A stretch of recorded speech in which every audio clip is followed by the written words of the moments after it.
ఇక యువకులు తెలంగాణ పునర్నిర్మాణంలో భాగస్వాములు కావాలని ముఖ్యమంత్రి రేవంత్ రెడ్డి పిలుపునిచ్చారు. తెలంగాణ భవిష్యత్ నిర్మాణం యువత చేతుల్లోనే ఉందన్నారు. బాధ్యతతో వ్యవహరించాలన్నారు సీఎం రేవంత్ రెడ్డి. తెలంగాణను దేశానికి ఒక మోడల్గా నిలబెడతామని దిశానిర్దేశం చేశారు. శిల్పకళా వేదికలో ప్రజా పాలన కొలువుల పండుగలో భాగంగా పబ్లిక్ సర్వీస్ కమిషన్ నిర్వహించిన గ్రూప్ 1లో ఎంపికైన వారికి నియామక పత్రాలు అందించారు. 562 మంది పత్రాలు అందుకున్నారు. పత్రాలు అందుకున్న వారికి సీఎం రేవంత్ రెడ్డి శుభాభినందనలు తెలిపారు.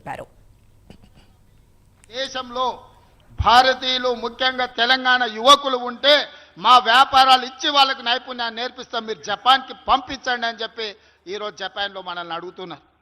ఇట్లాంటి అవకాశాలు ఉన్నాయి. అమెరికాకు పోలేకపోతే వచ్చే నష్టం ఏం లేదు. పక్కన జర్మన్, జపాన్, సౌత్ కొరియా లాంటి అభివృద్ధి చెందిన దేశాలు ఉన్నాయి. ఆ దేశంలో ఎవరికి పెద్ద ఇంగ్లీష్ కూడా రాదు, మీకు తెలుసో తెలియదు. ఇంగ్లీష్ వస్తే పెద్ద మేధావి అని కొంతమంది పోజులు కొడుతుంటారు.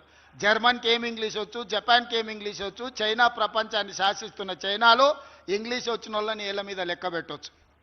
మనిషికి తెలివి ఉండాలి, చిత్తశుద్ధి ఉండాలి, పని చేయాల్సిన కమిట్మెంట్ ఉండాలి, వ్యసనాలకు బానిస కావద్దు. గంతే.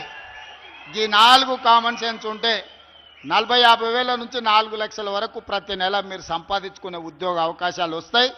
మనం ఈరోజు వారధిగా తెలంగాణ రాష్ట్ర ప్రభుత్వం మారుతుంది. ఎవరైనా మీ దేశంలో